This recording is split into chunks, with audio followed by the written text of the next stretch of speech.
मध्य प्रदेश के एक छोटे से गांव बरीपुर में एक पुराना सा ढाबा था जिसका नाम था काका का ढाबा। बाहर से देखने पर वह कोई खास नहीं लगता था। टूटी हुई मिट्टी की दीवारें, टीन की छत, सामने जलता हुआ चूल्हा और लकड़ी की कुछ पुरानी बेंचें।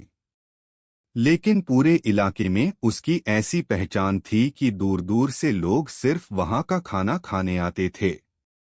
गांव में सुबह की शुरुआत ही ढाबे की चर्चा से होती थी।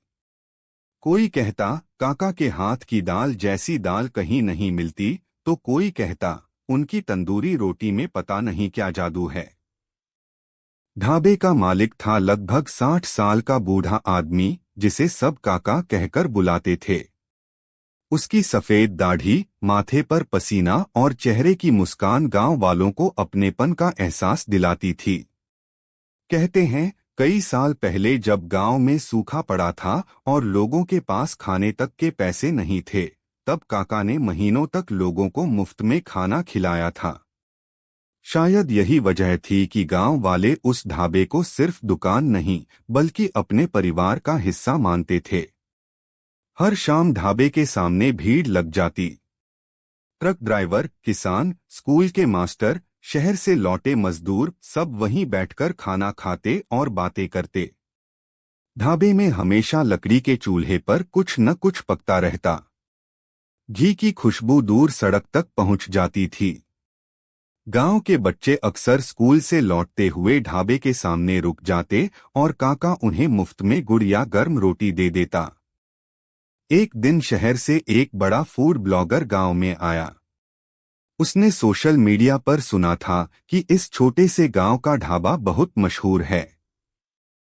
पहले तो उसे विश्वास नहीं हुआ कि इतना साधारण सा ढाबा इतना प्रसिद्ध कैसे हो सकता है।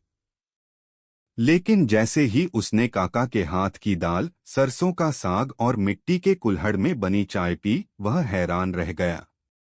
उसने तुरंत वीडियो बनाकर इंटरनेट पर डाल दिया।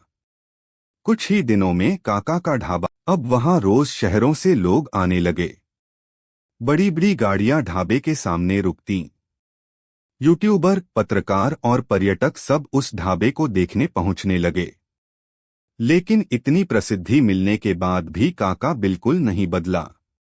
वह आज भी उसी पुराने चूल्हे पर खाना बनाता, उसी मिट्टी के फर्श पर बैठकर लोगों से बातें करता और हर ग्राहक को अपने घर के मेहमान की तरह खिलाता। धीरे धीरे गांव वालों को महसूस हुआ कि वह ढाबा सिर्फ खाने की जगह नहीं था बल्कि पूरे गांव की पहचान बन चुका था।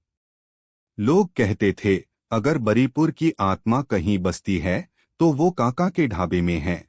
रात को जब ढाबे की पीली लाइट दूर सड़क से चमकती थी और चूल्हे का धुआं आसमान में उठता था, तो ऐसा लगता था जैसे पूरा गांव उसी ढाबे की गर्माहट से जिंदा है।